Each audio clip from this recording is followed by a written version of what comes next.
বা নতুন দল গঠন করেছে তাদের মধ্যে একটা ভাব চলে এসেছে 5ই আগস্টের আগে বাংলাদেশ নামে কোনো দেশ ছিল না, একটা নতুন ভাবে দেশ স্বাধীন হয়েছে।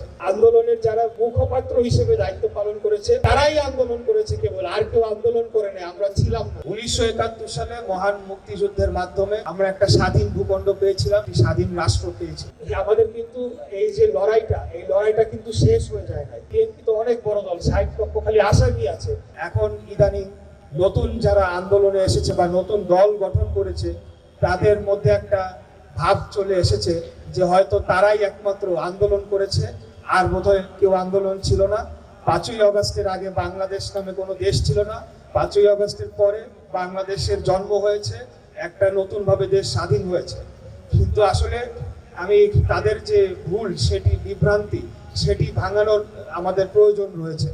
1971 সালে মহান মুক্তিযুদ্ধের মাধ্যমে আমরা একটা স্বাধীন ভূখণ্ড পেয়েছিলাম, একটি স্বাধীন রাষ্ট্র পেয়েছিলাম। তো একটি দল এসেছে বৈষম্য বিরোধী ছাত্র আন্দোলনে, 28টি ছাত্র সংগঠন মিলে এই বৈষম্য বিরোধী ছাত্র আন্দোলন ছিল। পরবর্তীতে 5 তারিখের পরে সেই বৈষম্য বিরোধী ছাত্র আন্দোলনের ব্যানারের প্রয়োজনীয়তা শেষ হয়ে যায়, সবাই যার যার ব্যানারে ফিরে যায়। সেখানে ছাত্র দল রয়েছে, ছাত্র শিবির বা বামপন্থী ছাত্র সংগঠন যারাই ছিল সবাই যার যার দলে ফেরত গিয়েছে।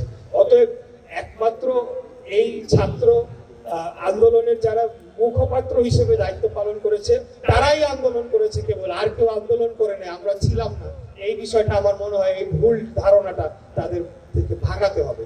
আমরা আমাদের ইতিমধ্যে আমাদের নেতা দেশনায়ক জনাব তারেক রহমান যে নতুন দল এসেছে তাদেরকে স্বাগত জানিয়েছে, আমিও তাদেরকে স্বাগত জানাই। আমি তাদের একজন বড় সমর্থক, কারণ আমি নিজে একজন বয়স্ক তরুণ বয়সে রাজনীতিতে এসেছি।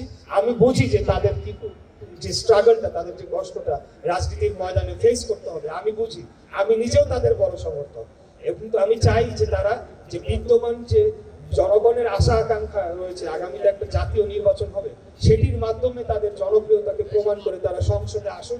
সেই সংসদে যদি তারা সংখ্যাগরিষ্ঠতা পায় তারা সরকার গঠন করবে, যদি সেখানে তারা সংখ্যাগরিষ্ঠতা পায় তারা গণপরিষদ বা এই যে সেকেন্ড রিপাবলিক সেই ধারণাগুলা সংসদে পাস করবে, পাস করে তারপরে গণপরিষদে নির্বাচন হতে পারে। তার আগে আমার মনে হয় আইনিভাবে এই কোনো সুযোগ নাই এবং সেকেন্ড রিপাবলিকের এই বিষয়ে কোনো সুযোগ নাই। সেটা আপনাদেরকে জনগণের ভোট নিয়ে সংসদে গিয়ে তারপরে আপনাদেরকে সেটি করে আসতে হবে।